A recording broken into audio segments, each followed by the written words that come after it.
Welcome to the show, everybody. Today is October 22nd, 2025, and we have breaking news out of the state of Arizona. Great breaking news today, and that is Republicans have officially passed Democrats by over 333,000 registered voters, a new record in the state.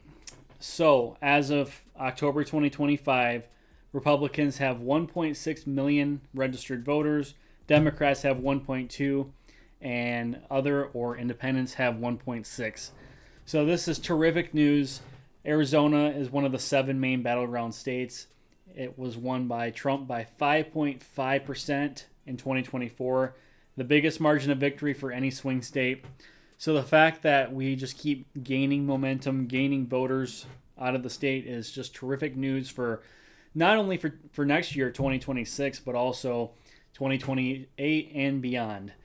So I think we're going to get to a point, you guys, where Arizona is no longer a part of the discussion, and it's no longer a part of the 7 swing states. Unless we bring some blue states into the fold, we will be talking about 6 swing states going forward. So this is terrific news. And if we look at the battleground for 2026, there is no Senate race in Arizona in 2026, but there is a governor race. And I feel like now is our perfect chance to pick off Arizona and put it back in the red column. I could see it being probably between 5 to 10 points. I think we still have a lot of work left to do in the state, but we have made great progress, which would leave us with 5 true toss-up states. Now, this is the 2026 consensus. This is not my map. So I certainly don't think Kansas is going to be decided within 5 points. Same with Iowa.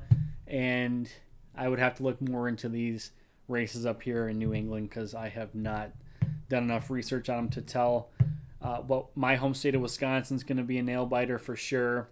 Would have to see more out of these other states because I don't live there, so can't really say anything about that. But I easily see us holding on to a majority of the governor seats in 2026.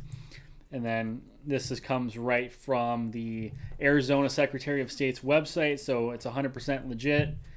You see Republicans have the advantage here. We make up 35% of the state. And then I thought it was funny to see the no labels. What a joke that is. You remember that was a big thing?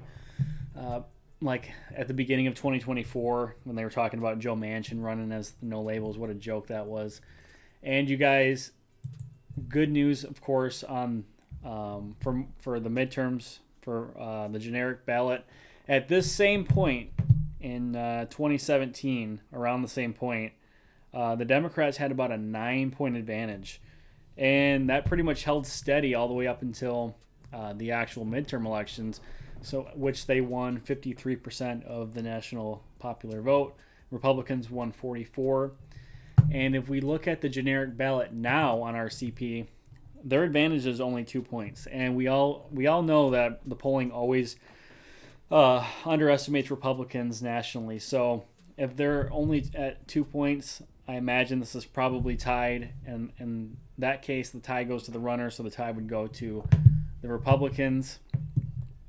I know I tell you guys, like, we have to get out and vote Republican. And I tell you, like, I know the Republicans aren't perfect, but we all know what the alternative is, and the Republicans are far better than those sick, pedophile, criminal enablers. So we all have to get out and vote. They're sick and disgusting. They're calling for violence. They're celebrating murder, and they know they've lost the culture war. They've lost on the battle of ideas. They're backed up against the corner, and they're getting desperate. That's why they're going out and doing all these acts of violence and whining and crying and doing all their No Kings protests and all that bullshit because they know they've lost and they're making a final stand. And if this also is translating now into the Republicans are winning the shutdown battle. When the shutdown first started, it looked like the Democrats had the upper hand. Now we have polling come out that since the shutdown has started, Trump's approval rating has gone up a point versus the shutdown from 2018 to 2019 in the first term. At this same time in the shutdown, his approval went down 3 points. So now we're even winning the shutdown battle, which I'm surprised. I thought maybe the Democrats were just going to lie so damn bad that they tricked enough people and the Republicans would cave, but it looks like we're going to win this battle, and that's awesome. Chuck Schumer's on record saying The longer the shutdown goes, the better for us, showing how desperate that loser is. Sick, criminal, pedophile enabler that guy is. He's going to get primaried by AOC. He knows his time is up, and he's trying to kowtow to the radical left that has hijacked the Democratic Party. That's why he's putting on this little show.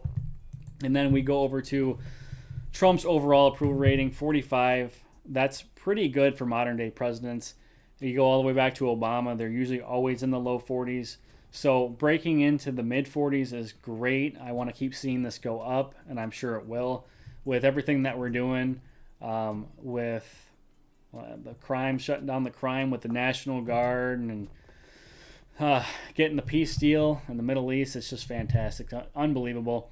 And then here's just the 2024 map. But we all know that we've got 2 elections coming up in a couple weeks. And just because it's an off year and just because it's not a presidential race doesn't make these races any less important. And I'm getting very excited and optimistic about the New Jersey governor race because I now think Ciccarelli is going to win. I didn't think he was going to win before. Now I do. I'm not yet ready to make my final prediction. I'm going to be doing that on Kalshi, and I'm going to be making a video for you guys as I do that. Expect that in the next week or so when I make my final prediction on both the New Jersey governor race and the Virginia governor race. I'm going to bet money because I think I have a pretty good idea of what's going to happen, at least with the Virginia race. This one, I'm not so sure yet. I need to wait a couple more days to cipher through a few more polls, and then I can make my final prediction. But overall, you guys, this week, last couple of days have been terrific for us, terrific for the Republican Party. We're gaining in voter registration all across the country. We're winning the shutdown battle. We're winning on crime. We're winning on foreign policy. You name it. We're winning on all the issues. We're winning on approval ratings. So the Democrats know their time is up, and they're resorting to violence as their final desperate act to save their disgusting party. But I hope you guys enjoyed the video. Let me know in the comments below what you guys think about everything that's going on, and I'll see you guys in tomorrow's show.